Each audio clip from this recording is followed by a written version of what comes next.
Hello there.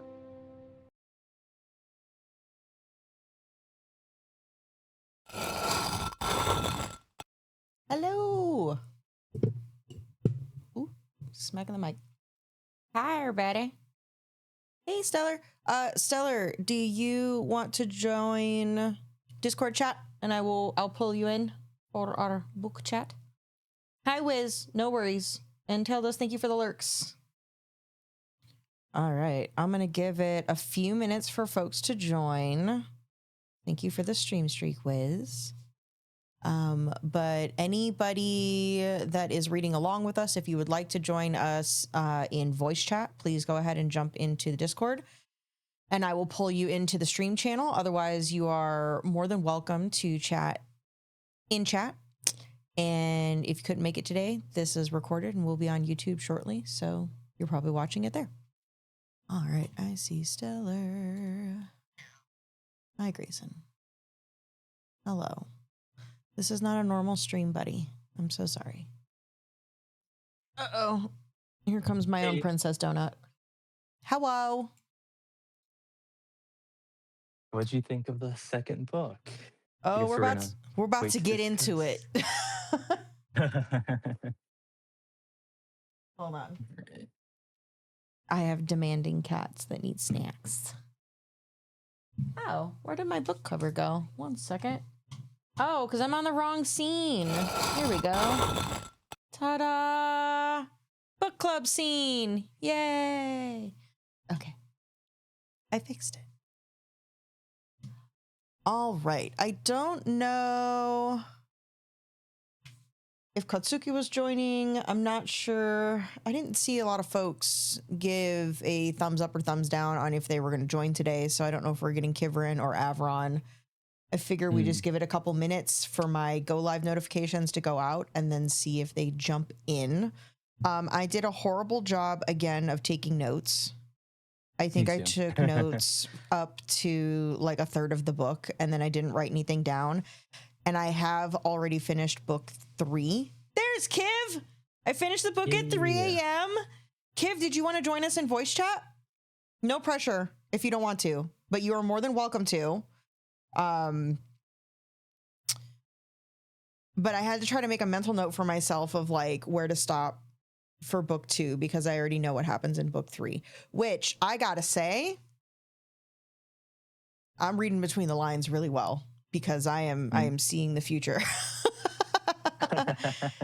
Not today. No worries. Well, welcome to the chat. All good. Enjoy your foods. All right, we've got a couple folks here. So I don't know if it's too early to say this, but I mean, I guess now that we know Carl's class, maybe the title that of book 3 is maybe kind of not what we thought it was going to be, but who knows? Who knows? It's definitely an interesting turn and it's going exactly the direction that I thought it was going to go. But book 2 is interesting for me because I've seen a lot of people say it's so chaotic. There's so much that happens. Book 2 almost didn't feel that interesting to me, to be completely honest, because they only do floor 2. There are impactful moments, but so much of it felt like an information dump and it felt rushed, which it's a short book. But when I went back and looked, I noticed, so Dinneman actually released 3 books in 2021. So when you're reading them separated with time, you're like, why is the second book so short? But in reality, he put out 3 books that same year, and 2 of them are significantly longer. And they just continue to get longer the further we get into the series. So I thought that was interesting. My biggest issue, which is probably going to be a me problem with book 2, is why does it have to be a fucking murder clown? Why do there have to be murder clowns? I hate clowns. It is my one true phobia in life. I didn't even like listening to it. I was like, why is it a circus theme? Why is it clowns? I did not. But that's a me thing. That is a me problem. So not going to worry about it. But what was your take, like holistically, on book 2 especially compared to book 1? I liked certain parts of it, but I kind of didn't like the pacing. So Same. I really liked the Same. beginning. I like this. I like the circus part actually. I mean, I don't like clowns, but like I kind of Eh, I'm like part my way through that. I didn't. One thing I also need to do, like you mentioned that you need to get better about taking notes. I also need to get better about taking yeah. notes. I also need to get better about like I didn't do it, this time around, but looking up some of these like images of what the enemies look like and stuff like that. Yeah. So I kind of also wanted to do that, but at the same time I was kind of hesitant because of the clowns, because I again, not a big didn't fan, but I was curious to see I what they look didn't like. I didn't struggle Another as time. much in book 2 with like mentally visualizing what he was describing for each of the characters. Book 3, I got to go back and look some shit up because I'm like, Hmm. I can't wrap my brain. Book 3 is complicated and confusing by design. And there are so many different types of creatures that get introduced, and they all have very descriptive descriptions, but Mhm. they're yeah, it's hard to visualize it with the pacing, because I do feel like book 3 gets back into a really good rhythm. The pacing is good. I liked the length of the book because I felt like it went into the right amount of detail in the right places. But we're not here to Hmm. talk about book 3. We're going to talk about book 2, so I'm going to back it Yes. up. I really wanted to look up that one girl, the one with the tattoos. I forgot her name, The but the elite Signet. I wanted, yes, Signet, I wanted to that's her look her name, up. is Signet. Yeah. Yes, Yeah. yes. Yeah. So, but I like that part. Hi, I like Buddha. that's that quest. I also really loved what happened with like the talk show. After that happened, like with the talk show, the whole crazy political, The the assassination assassination of. attempt. Yes, that was crazy, and I was Yes. like, "Oh my god." And Yes. that's why I was so upset after, like, I guess the second half of the book where, like, that happens and they're like, "Okay, like, you're good, you're fine, like, just don't," Yep. like, it seems like everyone's blaming the Rust King or whatever, Mm-hmm. um The orc guy. so just don't talk about it when you go on the talk show, and then you should be fine for now. And I'm Mm-hmm. like, no, I want to know more. It's like I I was so know. intrigued by that whole plot line. And so after they continued on the whole prostitute quest, I kind of was just disinterested in that.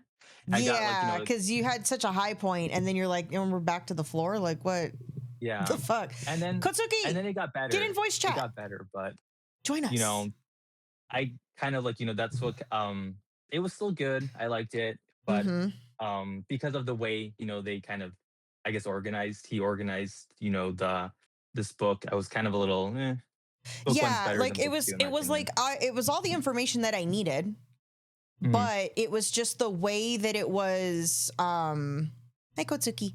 It Mm. was just like the way that it was all put together, and it was such a short, because it's like 350 or 360 pages for this book, so Mhm. you definitely feel that with it being his second book. Hey, can you two not have a fist fight right now, because we're talking about stuff here? Go fight over there, go fight somewhere else. Lydia was literally like about to smack him. She was ready. um And another thing I so want to mention, yeah, so go ahead. taking notes. I just want to make a mental note because I feel whenever I feel something that's kind of typical is he's like Mordecai's describing something and they're like he can't get into depth because I guess it's a lot more information than he can say right now about a certain thing. He's Mm-hmm. like, oh, all you need to know is this, level 9, you'll meet we'll talk more about the gods or He's whatever. like, if you Um, survive that long, we'll worry if you about that when survive. we get there. Exactly. But Yeah, one part 100%. I think he mentions that I think with the clubs, something about possibly skipping or kind of skipping to different floors or something. Can't remember. I should have made a note about it, but I feel I like don't remember that that. thing like I don't know, I think something about maybe maybe not skipping but going back. Well, I guess it's kind of skipping, going back and forth between floors, possibly using I the think I missed clubs. all of that. I don't even remember that. I'll I have do to go remember back him and saying Clubs? that parts of the clubs, like Desperado Club, for example, yeah. that parts of it wouldn't be accessible until later floors, like the Mhm. casino, for example. But I don't remember him saying you could ever go backwards. You can go in the basement or something, which was interesting. Was that it? Oh, I don't even. I think so. I'll have to go back and find the Yeah, I don't part that I'm talking know. about All because I I'm remember was I that there feel like were they're gonna use that lower later. floors to the club, but they're not accessible until later, which when they get to Club 4, level 4, then they get access to the casino. And then I think there was something at like level 6 that opens up. And then he talks about, hopefully this is in book 2 and not book 3, but when he talks about the hunting grounds and stuff like that, then those people are hanging out on like the super, super later floors and stuff. So, and that's where Zarina went, to the hunting grounds, I think, or was supposed to go after level 6.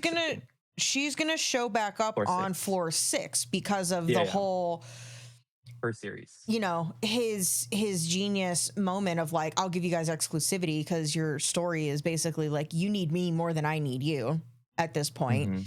And his whole play on that was really interesting. But there were like, so there were a couple like major moments in this book that really do stick with you. You're finally getting to see more of Carl's character, like in whole. You get an understanding of just how much he actually cares for Donut. And I think he even has his own moments of realization of like, he doesn't want to be alone. And when she's knocking on death's door, like he's like, I'll fucking burn this whole place down to save her. And that's, I think, a really important moment for him as a character.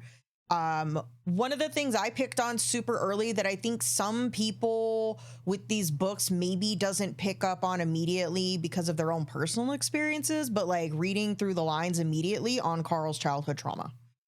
It was extremely clear to me very early that his persona and the way it's being presented, I think, comes through even clearer in the audiobook. But the way that he can just like take hits on the chin and the way that he is so hyper aware of his surroundings and the way that he strategizes, those are all signs of somebody that had a lot of fucking trauma as a child. And as we start to learn more of these stories about he and his mother trying to escape his father and his father being a fucking bully and clearly being abusive, and I can only assume that it's going to escalate from there, that creates that like compartmentalized, shut down part of him. But yeah, the circus memories, that whole story about, you know, the popcorn and the flashback and stuff. But there are like specific ways that he's saying things that there's a lot more to that if you read between the lines, you can pick up like the tone and like what it's, you know, implying, about his past. So I thought those are really interesting because sometimes they almost feel a little forced in, his like memory moments, but that's kind of how memory works in real life too. Like sometimes your back is against the wall and then all of a sudden you're like, oh my God, I completely forgot about this experience that I had 10 years ago. And now it's clear as day. And scent memory. Trigger things. Yeah. Scent memory is a huge thing. Kotsuki, like I know you're further along. So like, what did you think about book 2? How far are you, by the way, Katsuki? I forgot. Are you book 3? I think he's on 5. I finished book 5. Good God. It's not a race. I actually really, well, I finished book 5 and then I haven't read it, but I haven't even started book 6 and it's been like a couple weeks. So just take a breather. I feel like I'm going slower now. Let us catch up. Okay.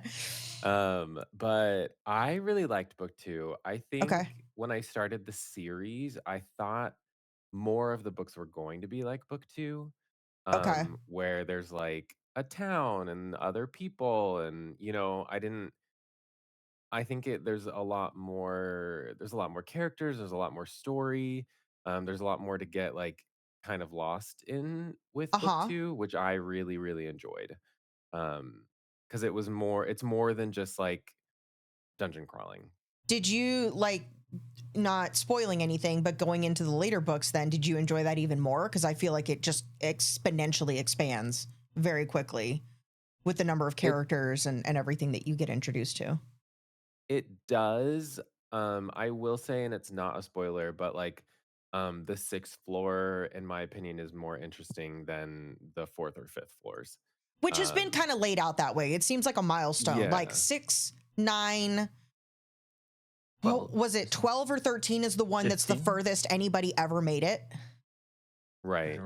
It's like it's 12 or 13. Yeah. And then there's like a little bit that they tease about like, oh, the Richie Riches hang out on like 16 or whatever. And it's like, well, nobody's even made it that far before anyways. So, but this is definitely tracking in the direction that I kind of I made an executive decision in my head canon of like, I think Carl is far more pissed off at the system than it's letting out, and I think that his level of mastery when it comes to the seat of his pants decisions, but also there's a lot more strategy to it than he lets on, because he's so hyper aware of his surroundings. I'm like, he is going to use this to his advantage to start breaking the system. And then he chooses the compensated anarchist. There's something mysterious going on with the fact that he chose a primal, and people are like, the people that are kind of in the know are like, holy shit. And the people that are like, oh, what the fuck is a primal? You look like a human. I don't get it. Like, it's not a big deal. But there's clearly something to that that's coming later. So it is definitely breadcrumbs of and a lot of people have said that book 4 is when shit like really kicks into high gear, and I can feel us trending toward that change. The whole planting seeds thing was really interesting. He's already doing that, right? Yeah, exactly. So, you know, the specific choice words that he made during the interview before everything went to shit with the assassination attempt of, you know, bring down the regime. If you don't like your government, take them down, make a change. Thank you for the follow. All those kinds of things. So it's really interesting. Where for somebody who says he doesn't really plot out his books, there's clearly he's got an idea of where this is going to go, because he's starting to get into the larger themes.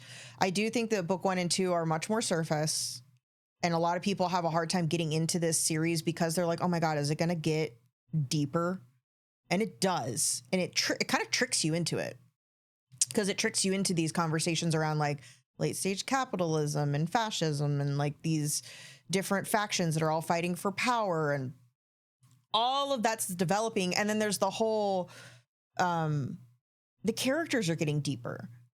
Donut is such an interesting character to me because yes, she starts out as like a sassy child, but she also has this innate awareness. And I don't know if it's just because of like her intelligence points are high, and so it's because of that. But I think she's just kind of growing because she is a child and she's naive in a lot of ways. But then she makes comments later, like when they do that fucked up thing and they gift Donut that photo of B with the dude that is cheating, that she's cheating with on Carl, obviously to try to get a rise of him, obviously for the views and the clicks and whatever. But when she later makes a comment to him on the side and she's like, I know that she's gone. Like, she's struggling. Like, she wants to cling to Beatrice and she wants to believe that she was like this great mom and she was so good to her and everything. And then we get these side conversations of like, B was going to get rid of her. She was done with her value in her eyes. Like, she's like, she's a trade cat. She's old now. So we're just going to go like get rid of her and, you know, breed her or whatever she's talking to her mom about. Carl overhears this, and Carl's clearly got this connection to Donut before any of the dungeon stuff ever happened. Like, why would you do that? He cares deeply. Like, he cares about others. He wants to stand up for others. He wants to do what's right. And that extends to Donut as well. Even though she's like a handful and a pain in the ass, he doesn't care. He's like, but she deserves better. And so like all these little pieces are starting to come together in conversations. It's all becoming more like up to the surface, I think. And when you're put in these crazy positions where they're knocking on death's door, you know, he's having these really significant moments where he's got to make quick decisions of potentially sacrificing himself, which he's done multiple times now, whether it's for the others in these other groups that he's trying to pull together or him trying to expand their circle, you know, like more people need to talk to each other and start collaborating. Like he's very much the linchpin of like, if he's gonna plant the seeds to take the system down, he has to start giving people hope that they can eventually band together. And he tries really hard right before they leave that floor, but shit goes sideways and a lot of people died. Who's that one guy that puts in the chat? whatever. And he's like, fuck you, Carl. Get the chat, because he's just a dick and all he cares about is himself. But I think a lot of other people are also picking up on the fact that like he's trying, you know, but only the people that have direct experience with him or the groups he's attached to understand that. Because if you're just watching the feeds, that's all the propaganda where they're splicing shit together like the news does, you know, to make it look more extreme and like he's a psycho and like he's doing all this crazy shit. So it's really interesting. You love the angle that Hecla wants to steal Donut now and have her in her group, but not Carl. That is an interesting like tidbit that Odette throws out there to be like, keep an eye on this bitch because something's up. And Katya, I thought was an interesting character to introduce in the way that they did. And I'm still really on the fence of, did they introduce her just so that they could get to the point where they're attached to her and then kill her off and make it like really sad? Or is she a character that's going to like grow with the group and actually stay for a long time? Don't know. Because I don't know this author well enough to know if he's like, I'm going to do a Game of Thrones and I'm going to introduce you to characters you're going to fall in love with, and then I'm going to murder them in the worst way possible and rip your heart out over and over and over. So we don't know. But those were some of the themes that I picked up on that I'm starting to see, like they're starting to build steam and they're starting to kind of like develop. So I'm really interested to see as this expands. And then, you know, that whole, it's not a fourth wall break, but this, you know, exterior of the dungeon with the assassination attempt that happens, it now is picking up on all these other factions outside of the dungeon and how they connect in and how it plays and who the people are. And like, there's so much more beyond the dungeon to the story. And that's the stuff I'm really interested to see how it develops in conjunction with the dungeon, because they still got a show to run, you know? Mm-hmm. That's my favorite part about the series so far. I really want to know more about like, you know, the mechanisms like controlling the dungeon, the whole like politics, Yeah. you know, for it versus the other company. Yeah. But I don't know. I want to know more about that. But I know like, you know, they can't abandon the whole dungeon thing, you know? So, I mean, I like it, but at the same time, it's like, yeah, I want to know more about that. I mean, and I just like, this is good. I was just gonna say, who knows? There could be some crazy shit that happens that they're like, oh, the dungeon is canceled. Like war just broke out, you know? That's what yeah. Who knows? Like if they break that wall enough and some uprising start, or he finds some way to get his Jugaboom outside of the dungeon and blow some shit up because he likes blowing shit up, it could, the whole story could pivot. I don't think it will, because it's called Dungen Crawler Carl, so the dungeon seems kind of important to the story. But you could very much like shift the whole story and then be like, oh, now we're outside of all of it, and he wants to just destroy the whole system. So who knows? Crazy. You like Katya? You hope she stays with the group? I've grown to like Katya. I like her a lot more in book 3. I'll say that much. In book 2, there just wasn't enough of her to really get too attached, I don't think.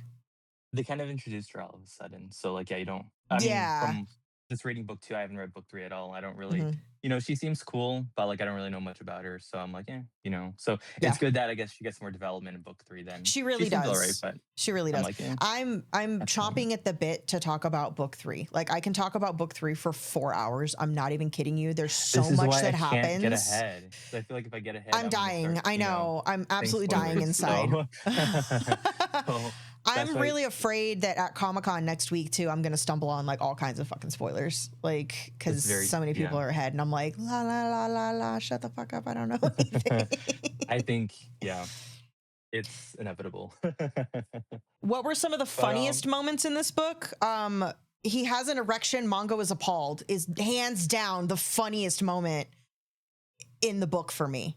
When Signet shows up and she's, you know, she's a succubus or whatever, and it's the first time Carl's kind of like, it just came over me. I had no control. I was so attracted to her. And then you just hear Donut go, he has an erection. Mongo is appalled. I was was laughing out loud just sitting in the room by myself listening to the audiobook because I was like, what the fuck? All right, that's where we're going. And I know some people, I've seen a lot of commentary from people that complain about like the childish humor in the book. They're like, it feels like a 12-year-old. I'm like, well, he's supposed to be 27. Like, he really feels like one of those characters to me that like he's a person that was forced to grow up too fast, and we're picking that up from like all of his traumatic experiences.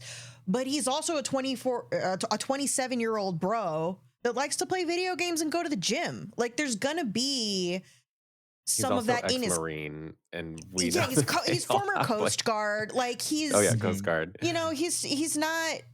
I think a lot of people projected onto him early on that he's like a dumb Chad, and I'm like, he's not a dumb Chad, but he's also 27. Like, in a lot of ways, I do understand where people are like, no, he plays like he's 38.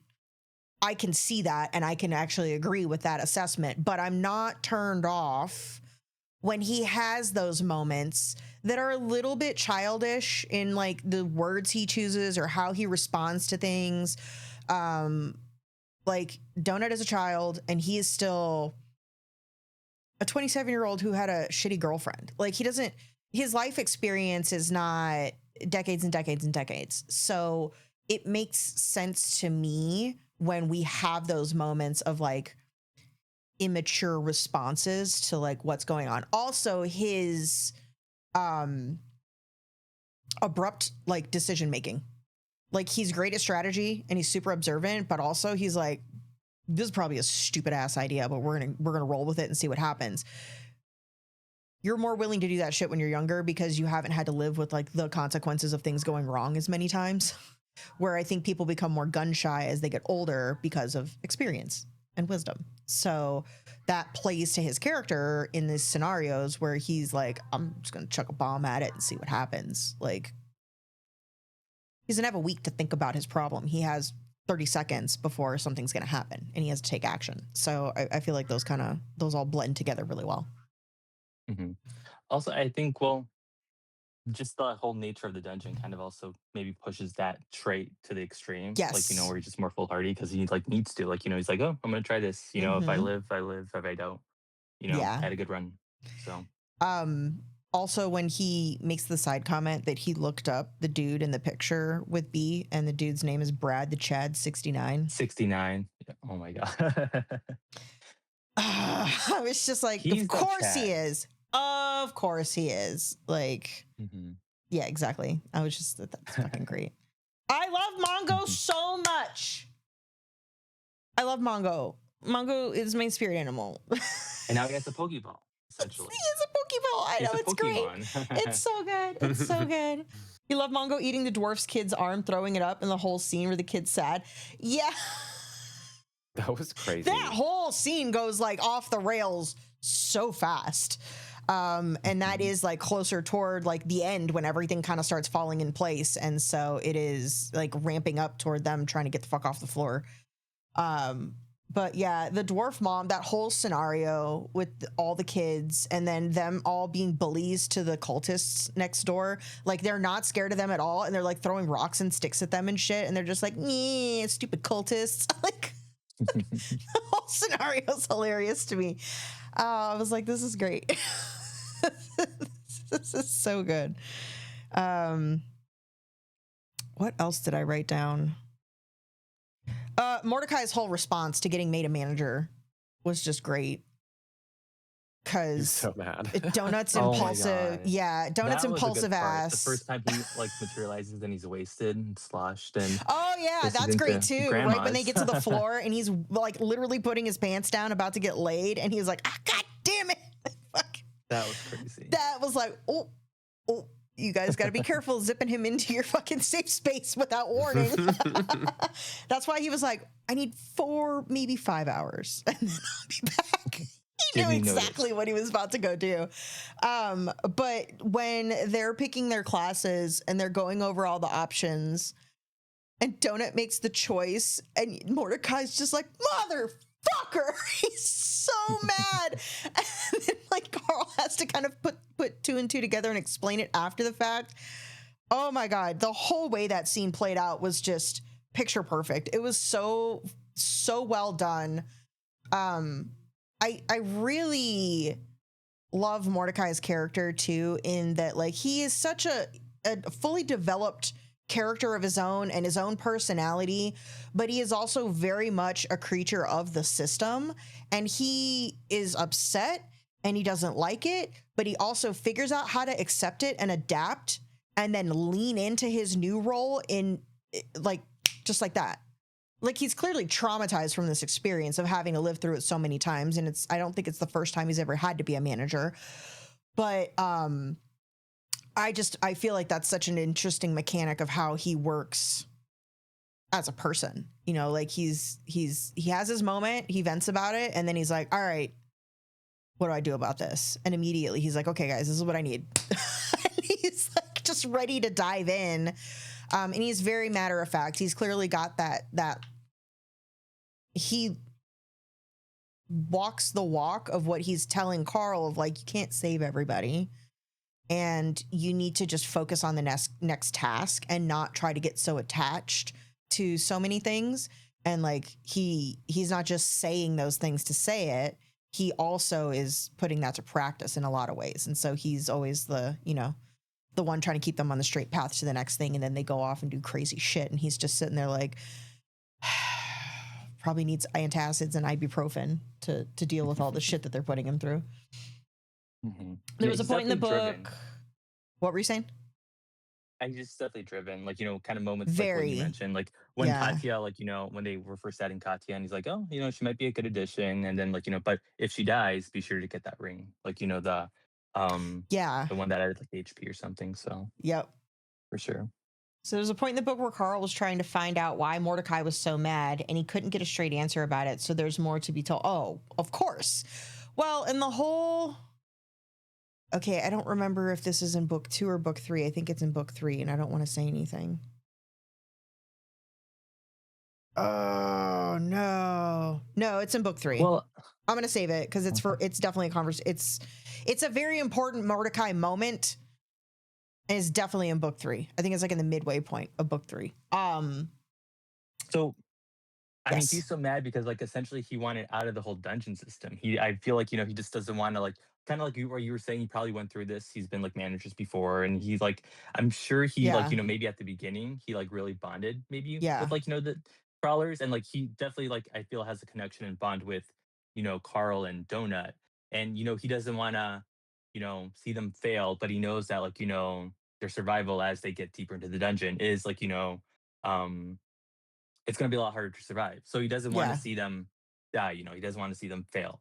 So that's why he ultimately wants out of this game. I mean, it was an ace manipulation by Odette to get them to do this.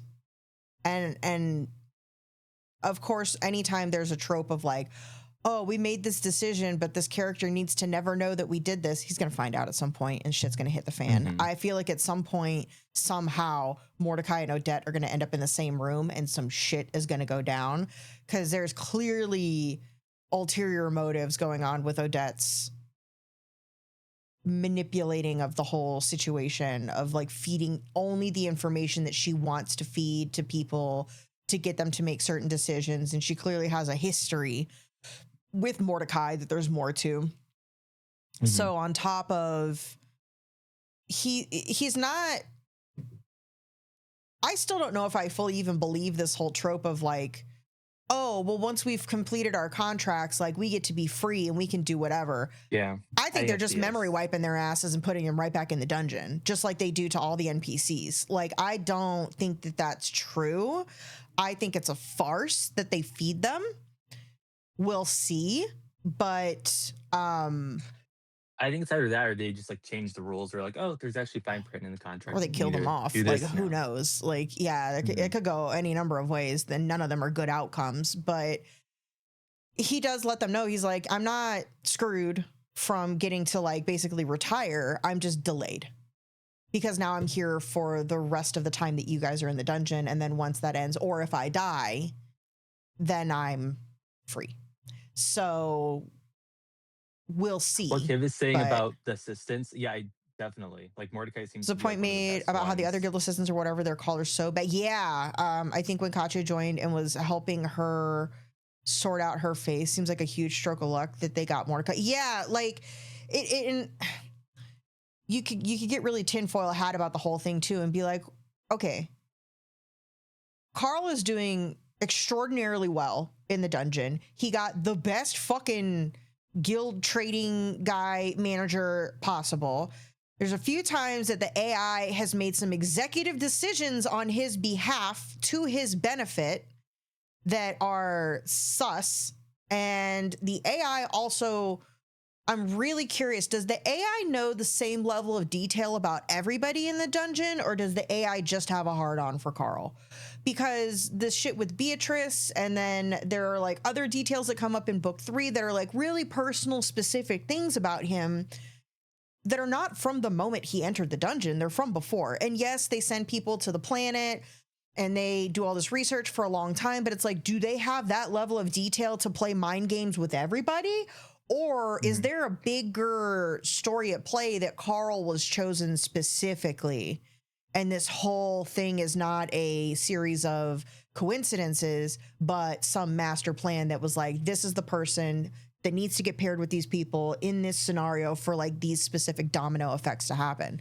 How structured and planned out is this, or are these just the insane results of many, many different coincidences, which seems unlikely? So He that's definitely always seems to playing be in the like the back of my chosen mind one for at sure. times. Say what? He definitely seems to be like the chosen one at times. Like, Yeah. I just like he just gets too lucky, like, Yep. and like, what he's able to do. Like, Yep. the whole like I mean, the fact that that whole assassination attempt happened, like, I don't know. He just seems to be just very special. So lucky that And I feel like, he that didn't happen to I be mean in the it trailer, right place, right time kind of situations. Like, but then maybe that was like, maybe he's a pawn in the whole political game and maybe like, like because Oh, for sure. then that whole thing like Yeah. basically kind of got the company starts with the Valte kind of out of like Borant's, you know, Arch um, nemesis. yeah, the ones that are like collecting on like their bankruptcy or something. Yeah, So Valte's trying yeah, to take them over, basically, like a but now hostile they're busy with takeover. possible Yeah. war with orcs or whatever. But I don't know. Like I feel like Yeah. the AI does definitely seem to kind of like have Carl, like, kind of in a special place in the AI's mind or heart or whatever. But I feel like Yeah. it probably does favor other crawlers as well. It's like, Well, I mean, what if Carl were to die somehow? Like, mhm.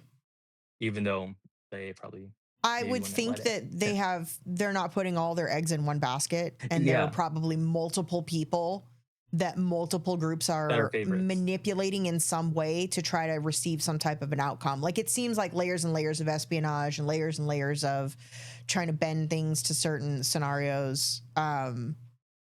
Also lucky that they chose to do the Gum Gum quest. Yeah, right. If they hadn't done it, he wouldn't have been in that room probably to put the magical box around the crystal. It's interesting how Carl is starting to think of the NPCs as real people.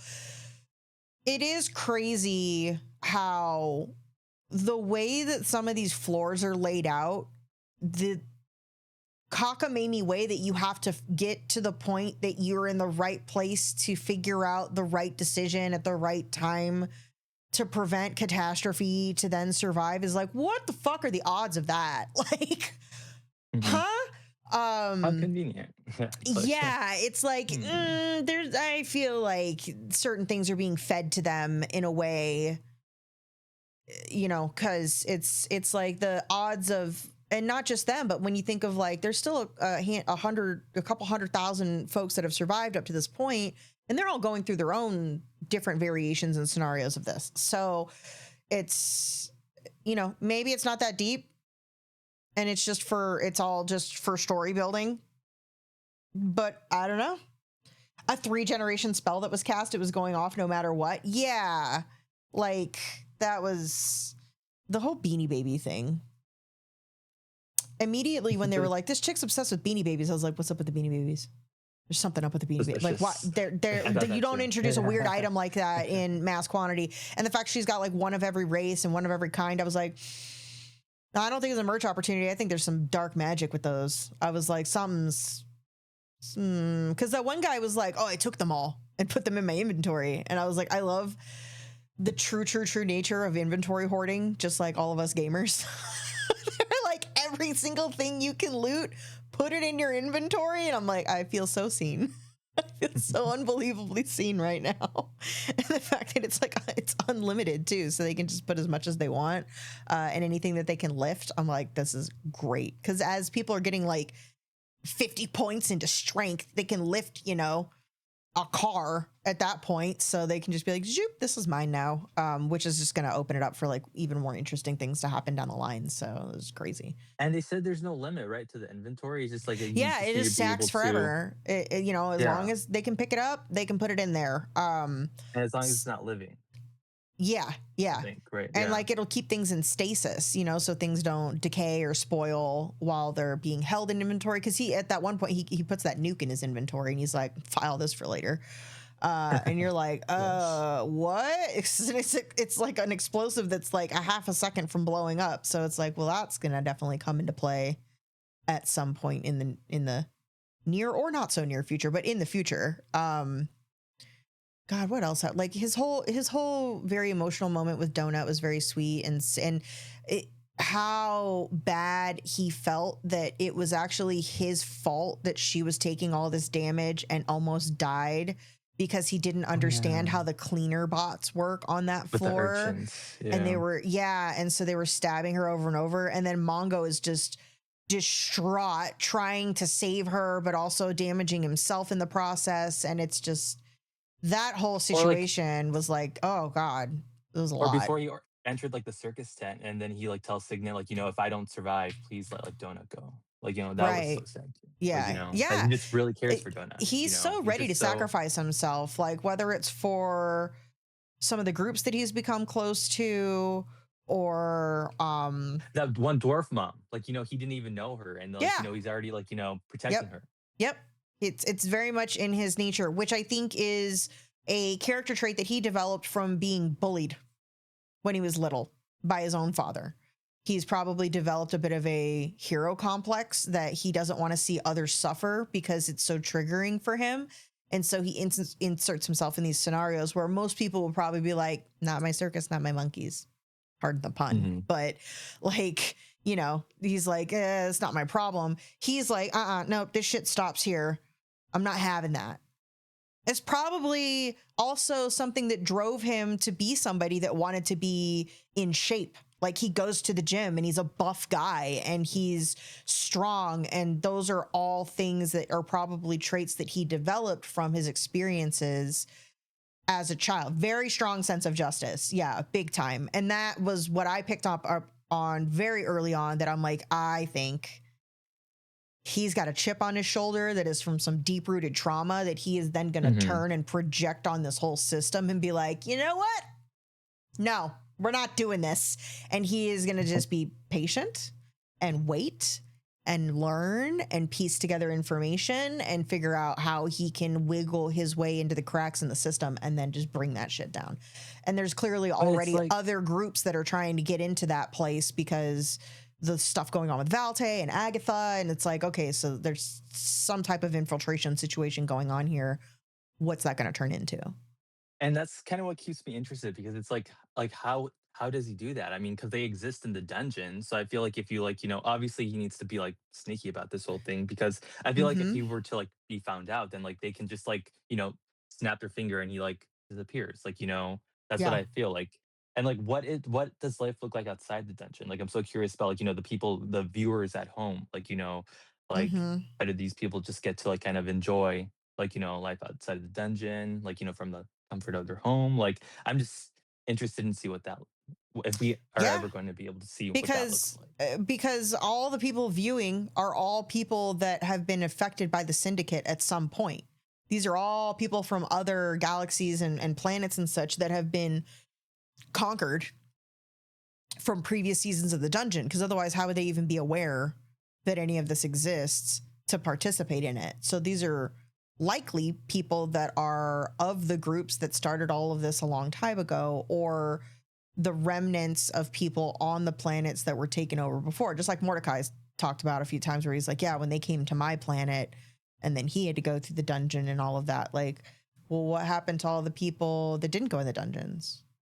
Mm-hmm. Like, they're out there potentially trying to survive. Like, do they somehow get sucked into the system and get an opportunity to like exist as part of the system, or are they just being used for resources or slave labor or what have you? Like, we don't really know yet, but Carl has made comments a few times now where he's like, when we get to the Earth's surface, the interviews, and then he can see the outside. It's right there. Like, they're on the ocean, which is great for him.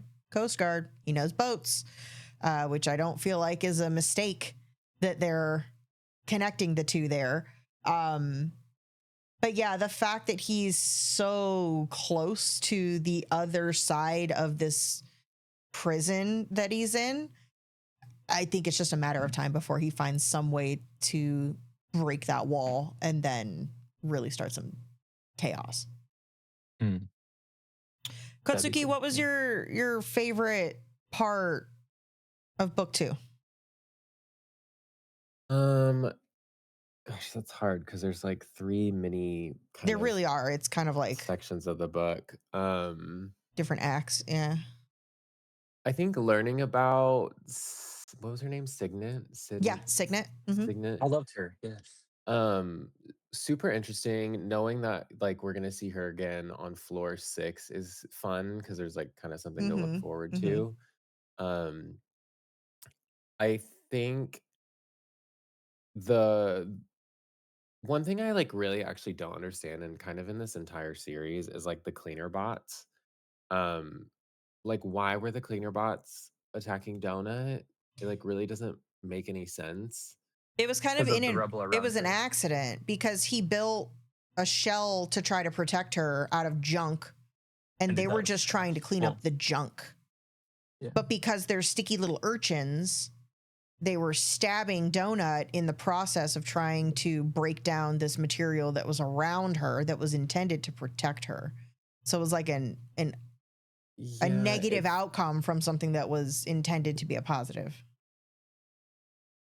Yeah, I have a hard time buying that like I mean the cleaner bots are in like every floor and they're always there's something different to be, like, an issue. Yeah. And I'm like struggling to be like like are the cleaner bots always an issue? Like what clearly something's wrong here. I think of them the same as I think of like city guards in games where like they're always there and they're always you can't kill them. Like they're just gonna like wreck your like you leave them alone and they'll leave you alone. But if you go and poke the badger, you're gonna die. Like that's kind of how I view them. Like they exist, they're part of the ecosystem there and they serve their purpose. So just like stay the fuck out of their way. But he accidentally attracted them to where Donut was, and that was how they got the negative interaction, which honestly was pretty minor. If it's just you're getting stabbed with the little needles and they don't like enrage and turn into some fucking rage elemental and try to kill you for pissing in the hallway, you know, things on the other floor. Yeah, exactly. But like even that, I'm like, how is that? Like, why are the cleaner bots turning into like these like scary monsters? I don't know. Whatever. It's probably because the resources are being used to develop the stuff for the later floors, so they have to constantly do some type of reclamation. Because there's more comments made in book 3. This is not necessarily a spoiler because they've already mentioned this before, but they're talking about how like Boren is so fucking cheap and they do everything on a budget and it's all like shoestrings and duct tape to like keep it all together. They're probably using this to like, as they smash each floor, they do the same thing like they did with Earth and they take all of those resources, then incorporate it into like the next thing. So they're probably like, we don't want people fucking with these because then it's going to mess up our supply of demand that we have for what we need to build for like future floors. Like that's the one thing that like the way I could like make it make sense logically is that like they need to exist for that. Also, if somebody creates like a huge block somewhere in the dungeon, then it stops the game from progressing. So they need something to remove those blocks and clean it up and reset things so that like of the other hundreds of thousands of people that are there, they can continue to progress through for the views and the show. So Yeah. that might be like another purpose that those types of mechanics exist in each floor. Yeah, and I think what I kind of, like, decided to rationalize it was that, like, Born is cheap as shit, and so Yeah, their cleaner bots are just kind of, like, not working, properly because they're Obsolete. that they too. were made cheaply. Yeah, that too. It seems like everything is barely functional in a Yeah. lot of ways. And it feels like a lot of things are very surface level, which is why I think Carl's going to find a crack in the system somehow and then figure out how to Yeah. start manipulating it because these guys are not super secure. They're not super prepared. Part of that was put on them because of Syndicate and Valte and everything forcing them to start the dungeon early because of the threat of Mhm. takeover. But it seems like they also have a history back when Mordecai explained, like, when these groups run it, they do it this way. And when these groups run it, they do it that way. Bourne seems to have a history of just being like not with the times and not financially stable. So their stuff is all kind of strung together, which also plays into why they really have no choice but to go along with these other groups that want to run their TV show stories, like the whole Signet thing with these dramas that exist within the dungeon, or these groups that want to pay for rights to do interviews and such, because like they have to have some type of income stream. Mhm. And so they have to, like they hate Valte. They don't want anything to do with Valte, but Valte can sponsor people. Valte can buy things in the dungeon. Like Valte has money. And so even though they don't want it because they hate them, they have no choice but to take it. It's Yeah. it's it's a lot of commentary, I think, about how like late stage capitalism and like corporate structures work where nobody gets to play pure morality. You get stuck in a scenario where you have to make a compromise because people need to put food on the table and people need to pay their bills, and it sucks. None of us want to work in a corporate slog, but so many of us do because to feed the system, you know, trickle down doesn't work, obviously, but here's some breadcrumbs, get by. It's like the whole destruction Yeah. of the middle class that we've seen. Like there's so much more you could read into it of like the larger commentary that he's making about this structure. Do we think Grimaldi went down the stairs with Signet or was he destroyed? I don't know. We'll find out on level 6 maybe.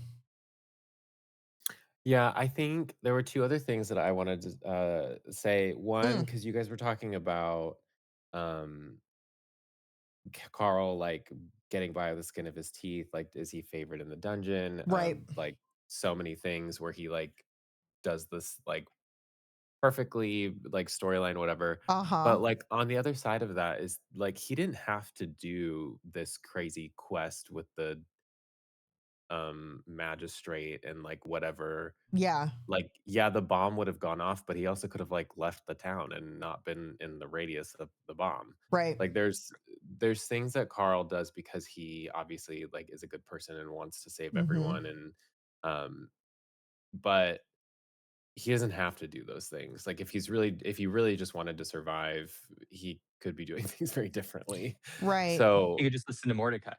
yeah, No exactly. shit. Mordecai's like, "Don't get involved."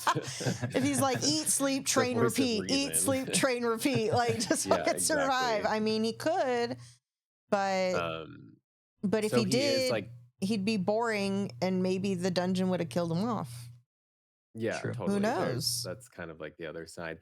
And then the other thing that I remember when I was reading book 2, thinking what like kind of changed my perspective on kind of the reality of the dungeon was the fact that that Skyfowl or Folt, whatever, Mhm.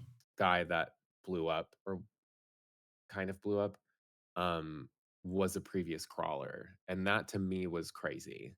Yeah. Because we've met previous crawlers before, like Mordecai's a previous crawler, Hmm. and then there's like all these NPCs from like previous like planets and colonies that have been taken over.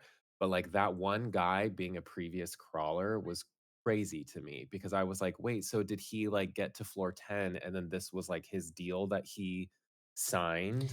to like get out of the dungeon, And or that's the kind of shit why I think there is no retirement. I think they're just wiping people's memory and then using them for whatever they want, whether they it's an admin role or they become part of the dungeon. I think Or the that hosts. I think that could be true, but I also feel like this society is like so heavily ingrained in capitalism that I don't think contracts could be voided like that. Like someone somewhere, Yeah, I like don't know. I don't know about that one, but could be. I But don't I yeah, so don't that know the extent of their ability to wipe people's memory. Like maybe they can do like Men in Black and through the TV they fucking flashbang the whole audience and so they don't remember either. is definitely a That's possibility. wild, Um, but there's a lot of wild shit that happens in this book. yeah. So I'm like, I don't know. I'd be curious to learn more about that. I don't know how deep they're going to go into that, if at all, but that is something like in the back of my mind. I'm like, is there more plan and design to this than we're picking up on? Or is it really just the consequences of the decisions that you make and then the fallout after the fact? Mhm. Yeah, Donut 'Cause saying I don't want to be an NPC was like a moment. Um, yeah.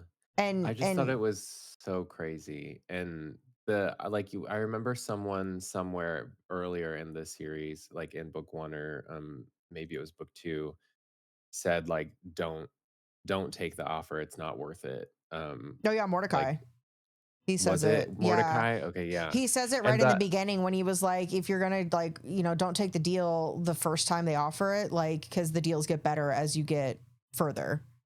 Mhm. yeah, it was something like, "Don't take any offer until you get to, like, floor, Uh-huh. I don't know, 12 or Yeah. something." And then Odette Um, also gave them that warning of like, don't, you know, she's kind of even warning them against herself, but she's like, until you know somebody's true motivations, don't take their yeah. word for it. And I kind of, like, believed, obviously, Mordecai, because I just kind of believe anything he says, but I was also kind of like, Yeah. "Yeah, but, like, so many people do, that I don't know." But then that Skyfall, I was like, "Oh, shit, maybe they're, like they really do just fuck people over with their offers until you get to, like, floor Yeah. 13 or Yeah. whatever it It's is." like how insidious is the whole system. We Mhm. don't know yet, but there's vibes are all over the place. So it's hard Yeah. to know. But I think it will become clearer as we get later, hopefully. Yeah. Because otherwise that'll leave me with like a ton more questions. But um the the situation between Carl and Donut is also interesting because he's not afraid to put himself in a situation where like he might die, but he wants to make sure that Donut will survive. But she's like, bro, if you are going down, I'm going down with you. Like, you're not leaving me by myself. And Mhm. she has no interest in trying to exist without him. Like, even so much to the point that she's like, needs to sleep in the same room with him. Like he makes her little That's cat why tree and still I wakes up think with it's her on observed his that head. And Mhm.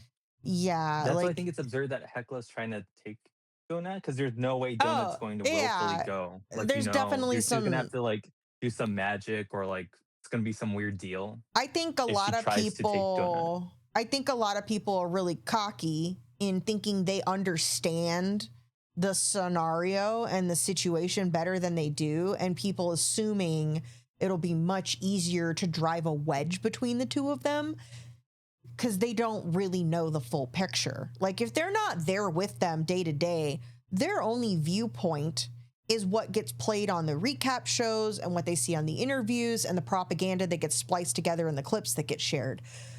So from that viewpoint, they might be like, oh, he's reckless and unhinged. She's charismatic and has a shit ton of followers and people that want to sponsor her.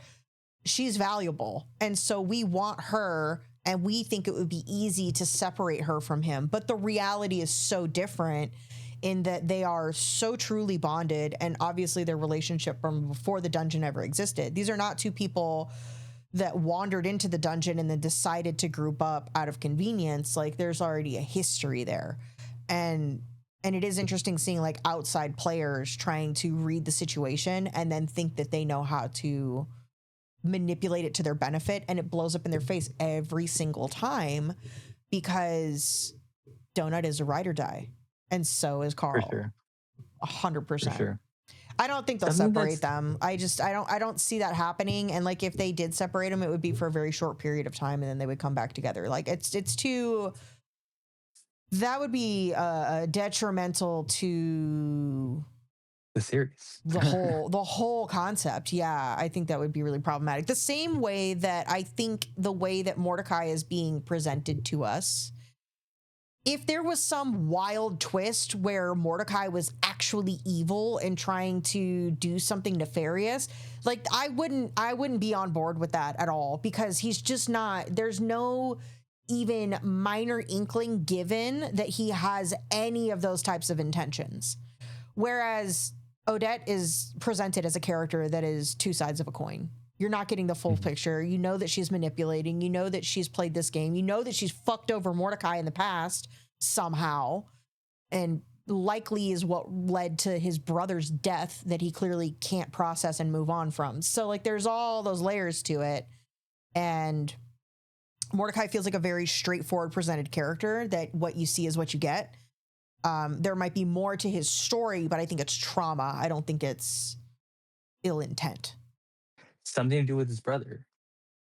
Oh yeah. I think I definitely think it's whatever happened with his brother, whatever happened with Odette back in the past. Like, it all seems connected to that, catalyst moment. Oh yeah. I had a theory, because she'd mentioned Ferdinand a couple times, and I was like, I wonder if she has like a cat boyfriend. And then finding out that Gravy Boat was the reason that she went outside, because she wanted to get laid, because she's a fucking show cat and she's not fixed because they want to breed her. So she goes into heat and the fucking neighborhood tomcat. Oh man, I was like, that was great. But Carl's just absolute falling out at the fact that he was like, Ferdinand, he's like, you mean Gravy Boat? He's like, that fucking asshole. Oh man, he thought that was so fucking funny. And I actually thought that she would be more offended at his response to that, but she was like, fuck you. It was like, you don't understand. Yeah. We are star-crossed lovers. You don't understand our love. She didn't really pay him attention. She just, It's so good. Oh, by the way, we finally get to go to the Desperado Club. And I have my Desperado Club Dirty Shirley cat on. Dirty Shirley. I love that. My mom was a bartender for her like whole career, and I had actually never heard of a Dirty Shirley. And I was like, Mom, have you ever heard of a drink called the Dirty Shirley? And she's like, yeah. She's like, it's just like a Shirley Temple, but with vodka. And I was like, yeah. Oh, okay. So I guess that's like, it's not something he made up for the show or for the book. It is a cocktail, not one that I've ever had. But I just love that she gets absolutely hammered just from eating the cherries. She doesn't even have to drink it. Yeah, because the drink is disgusting. She just eats like, and she's like, I hate this. This is terrible. Oh, it's disgusting. She just keeps like drinking it, but then she just like asks for extra cherries in it every time she gets it, and she just wants to eat it. And I'm like, it's hilarious. Yeah, the fact that it is such a famous kids drink and then it's just an alcoholic version of it does seem very on brand for Donut. Somebody remind me though, what all goes down in the Desperado Club in book 2, because I don't want to confuse it with what happens in the club in book 3 and spoil anything. Mm-hmm. She gets hammered, and then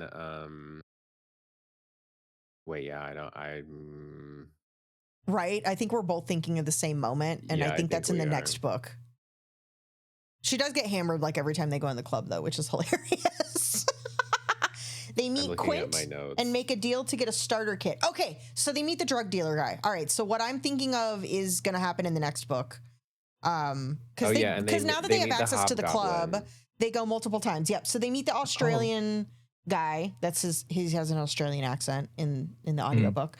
They meet Pustule, who will sell them explosives. That's right. They also learned that Lucia Marr visited the club like 2 days before, and her pets went wrecked it. Ham. Yeah. Her fucking Rottweilers like fucked all kinds of shit up. Dude, I cannot wait for the moment that they cross paths with Lucia Marr. What is going on with her? Why? I mean, The So bitch is unhinged. Either yeah, or her manager is or causing the drama. it's the Maybe. way that they're splicing propaganda together to make her look crazier than she does, the same way they do to Carl. However, I don't think that's the case.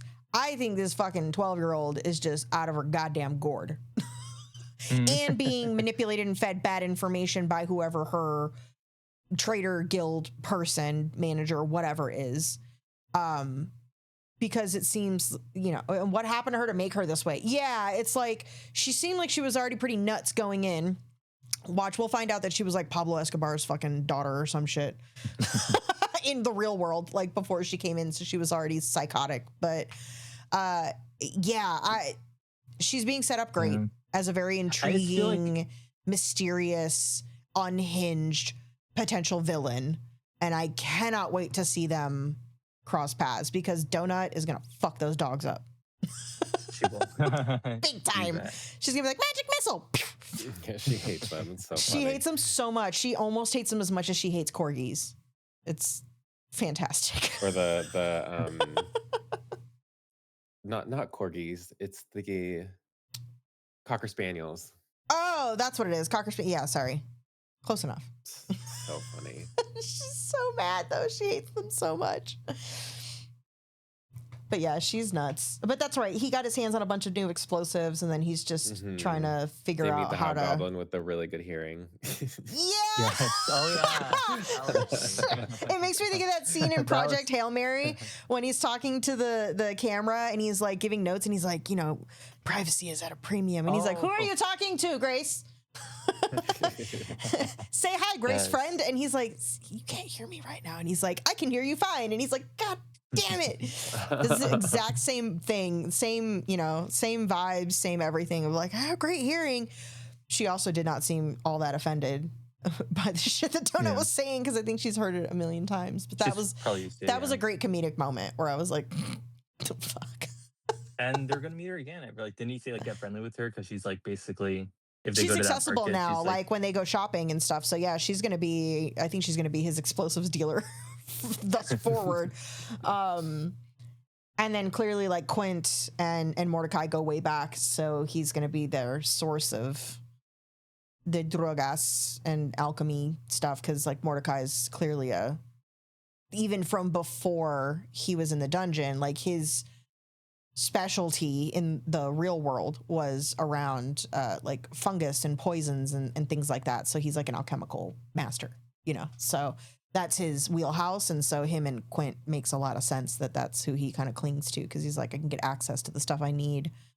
Because he's, that's at that point where he's like, all right, I guess I'm stuck. I'm a manager. So then how do I make the best of this situation? And he immediately is like, all right, we need to get some tables. We need to get some shit. We need to get some skills. And he's like, I'm going to like make some stuff. And I'm like, ooh, what's going to happen? Like exactly what Odette was trying to manipulate him into the situation for is exactly what he's going to play into and do, of leaning into the areas that he's a specialist. And he's going to play this as if like he's another crawler trying to survive the dungeon like he's done in the past.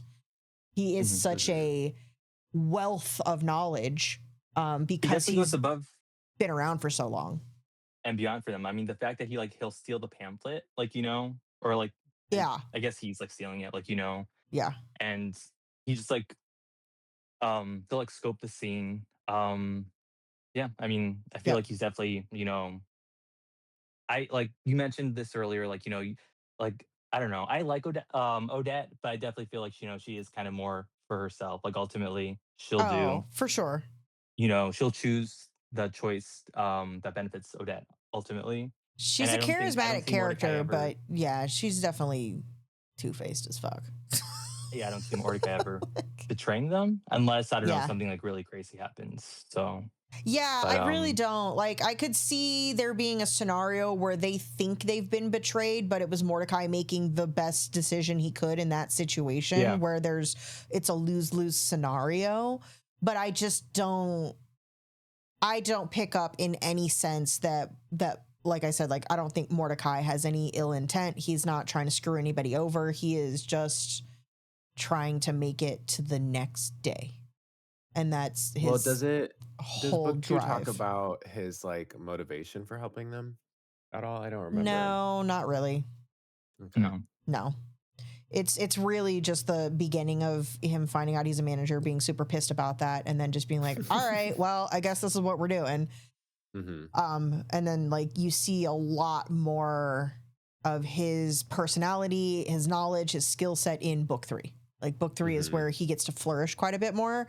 And you get a little bit more insight into his not explanation, but insight into his past situation, like whatever the fuck happened that was his catalyst moment. You get a little bit more. It's just a teaser though. It's an amuse-bouche of Mordecai lore, and then other shit's going on. So it's like, oh, but I want to know. Wait, explain. And then it just kind of like goes by, and you're like, fuck. And I can't wait to talk about that too. So, yeah, and see, so like this is what I was saying. There are all these individual parts of book 2 that I really loved, and I thought were great critical jumping points for where we're going to go with the story going forward.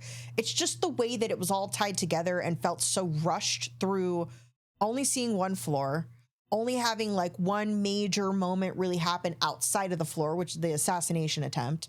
And it all happening in like less than 400 pages just felt, the pacing just didn't click for me.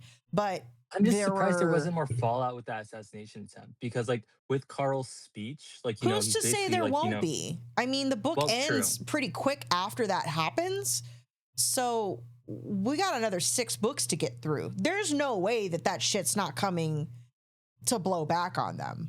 Whether it is the syndicate at large being furious that he said what he said on that program, or him just continuing to stir the pot with these fucking orcs. Like, whenever they get to floor 9, I cannot wait, because there is going to be some serious hell to pay between the fact that she has to kill the sepsis queen situation with the lesser group, and everybody in this fucking skeleton kingdom is now like pissed at them. I'm like, yeah, they killed Rust's wife. Nobody seems to give a shit about Maestro. You know, this whole dysfunctional, fucked up family. There's no way that they're not going to spend the next couple books leading up to, because we got a long way to go before we get to floor 9. And there's no way we're not going to get to floor 9, because they've laid so much lore already for like things that happen on floor 9. I think that that's going to be, I mean, I wonder which book that is. I'm trying to think of the book names. At the rate we're going, I think it's book 7, right? I think so. What's the name of book 7? I don't know. I mean, it might not be a book 7, but that's my assumption. If I it's mean, like, I because we're think kind of at like a 1 floor a book at this point. Is it The Inevitable Ruin? Yeah. Maybe. The Eye of the Bedlam Bride. Yeah, that means nothing to me. At least Carl's Doomsday scenario means something, and then obviously Anarchist Cookbook, which is the next book, is like, okay, well, he chose compensated anarchist as his class, so that seems pretty obvious to connect in. I can't even think, I don't even know what the name of book 4 is, but then 5 is the Butcher's Masquerade. Yeah, I don't know. We'll get there when we get there. But let's see. Well, we're like an hour and 20 in. It's not a super long book, and I'm trying to think, is there anything else? Kivrin, was there anything else that stood out to you in book 2 that we didn't touch on that you wanted to chat about with the class? Yeah, I'm really interested to learn more about the primals. They left that mysterious as all hell. They were like, ooh, something important, but also like, ooh, shiny, look over here. Like, don't think about it that much. But then there are these nuggets that get laid of like, oh, well, the primals were supposedly like the original, like they're the OGs, but nobody seems to know much about them. And I'm like, this is going to become important.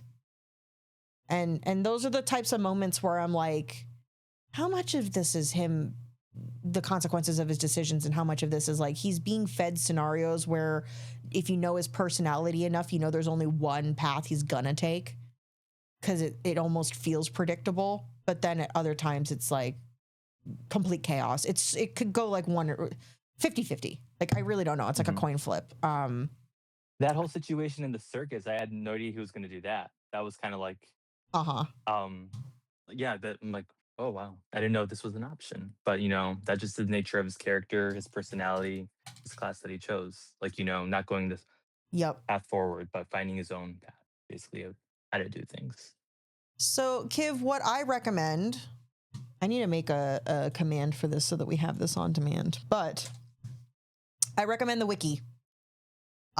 Because you can pretty much look up all of those, and if there are canon renderings or if there have been fan art renderings of like all the different creatures and races and such, that wiki is amazing for what we were talking about at the top of the conversation about all these different people get introduced. Like Signet gets described in pretty grand detail in the book, but like if you want to really visualize it, you can go find somebody that has already drawn it. So yeah, I get wanting to avoid spoilers. That's fair.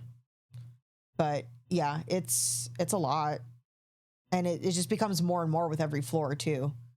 Because every floor is a different theme. Every floor is different creatures and characters. Like, they're not really recycling anything, at least not yet. So it's all expansion of the universe so far. None of it has been like rote repetition yet. So it just gets more complex and more players get introduced into all these crazy scenarios and stuff. And I think it's just that's gonna continue to happen because they've already laid they have trillions of views, quadrillions of views, like there's obviously a massive universe out there that are all part of this web of factions and the syndicate and, all these different groups and everything. So he gave it so like he doesn't have limitations. Like he could just continue to introduce crazy shit over and over.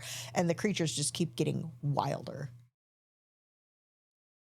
You pull up the chapter by chapter synopsis of the book on the wiki for these book club discussions to help me remember the names. Yeah, I've been looking up other people's like YouTube recaps and stuff, like other bullet point conversations. I didn't really have a chance to like do that for today's, which is why I wasn't as prepared. But with this being a shorter book, I think that worked out today. I am absolutely going to sit down and make like significant notes. Book 3 for me was like, I loved book 3 so much. And it is. Wait, you finished it? Yeah, I just finished book 3. I was trying to get to the midpoint and then wait until we have our next conversation, but the shit hits the fan in the middle of the book. And I was like, I can't. Oh my God. I can't sleep without knowing what happens. Like I was like, I play. I was like, next chapter. I have to listen to this because it gets wild. I was like, oh. Like I had one of those moments where I'm like listening to the book. I'm in the house by myself. Nobody else is here. And I was like, oh my God. Like I had one of those moments. So I was like, oh my God, all these people talk about how the first 3 books are kind of a slog and it really picks up in book 4. But I was like, the shit that goes down in book 3 has so many ripple effect repercussions that are going to come from those decisions and actions that for me, book 3 was like a big deal. So I'm so excited to talk about it. I wanted to look up how many pages is book 3? Because the question is for the next one, do we do it in part 1 and part 2, or do we do the whole book? I think we should do the whole book because I feel bad when you have to hold back. It is hard to do that. I don't mind doing the whole book. I'll definitely try to take notes so I'm better prepared during the discussions, but I'm fine with doing the whole book if you guys are. Well, you already read it, so. 535 pages, give or take, depending on the format that you grab. So, but my plan, because we're kind of getting to the end here anyway, was that we would discuss book 3 on August 1st, which is roughly 2 weeks from today. You vote for the whole book. I'm fine with that. We might have to start pushing some of these into like a 3-week window because some of the books are getting into the 700 and 800 page range, which is significantly longer. So maybe when we get to the later books, but I think that 530 pages is doable it's about 16 hours with the audiobook. And if you've got 2 weeks to get there, hopefully that'll work. But I think we can do book 3, the whole book. But that is the plan. So Saturday, August 1st, same time, same place, 3 p.m. Pacific is what I'm shooting for us to meet for the next one. So I'll go ahead and update that in the Discord that we're going to talk about the whole book. Hopefully Avron's keeping up because I know she was a little bit behind. She hasn't been able to join us for one of these yet either. And I'm so interested to get her take because she is the lore mistress. So, Avron's also like an English teacher, so I'm like, I really want to know. She's very well read. Have good analysis. Yeah, I'm like, I want her analysis and I want her take on this because she's super into fantasy, she's super into lore and world building, and like, I just want to pick her brain about everything with these books. But that being said, Adge, though? I was hoping Adge would show up for this one. I know our little shit stir is not here today. This is where we stopped reading it. So I had to move this from Saturday to Sunday as well. So I think the last minute change, some folks weren't able to join us. But Adge is always lurking in the Discord, guys. So what I was going to say is that open discussion of books 1 and 2 is now free reign. So we don't have to wait for the next chat, here to discuss anything. If you guys want to chat more about anything that happened in books 1 and 2, like, please blow up the book club channel. I love seeing all the Dungen Crawler Carl memes. Those are super fun. I will definitely be sharing anything that I come across at Comic-Con next week that is DCC themed that I think is cool. And also, before I let you go, I did need to show you guys, I got my nails done for Comic-Con. And I did Dungen Crawler Carl theme. So we have the little trophy. We have the anarchy symbol. We have the pineapple. We have I think this is Mongo's eye. It could be the Crack Karen's eye. I'm actually not sure. But it's the eye from the cover of the first book. And then I got a bomb. Mm-hmm. Carl's boxers, which is like, okay, focus, camera, focus. There we go. Carl's boxers was like my favorite. His bloody footprint. Oh, yes. The player skull for killing another player.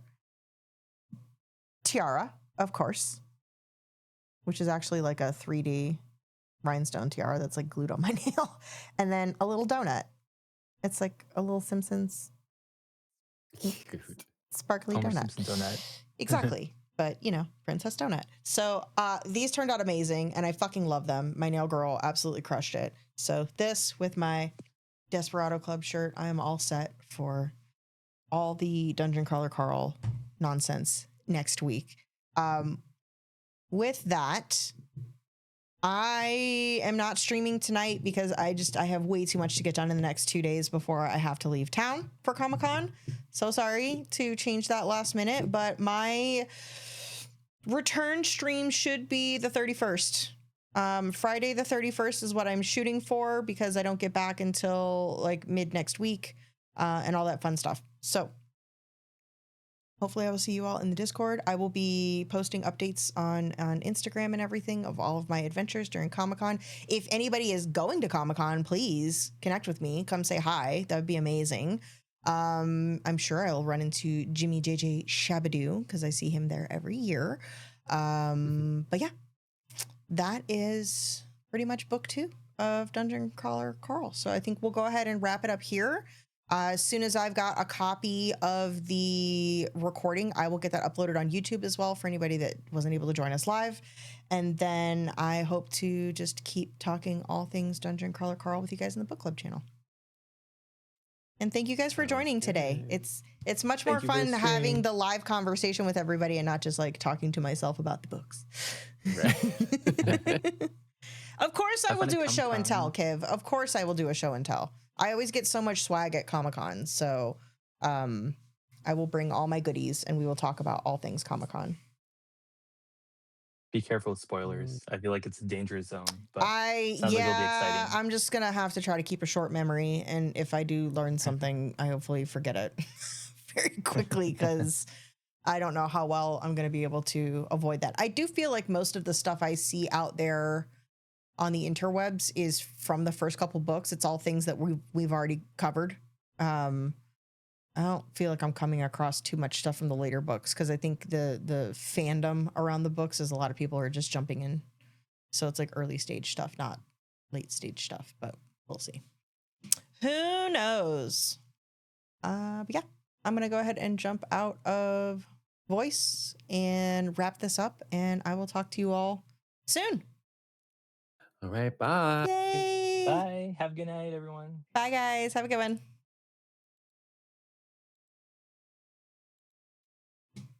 Bye, Kev.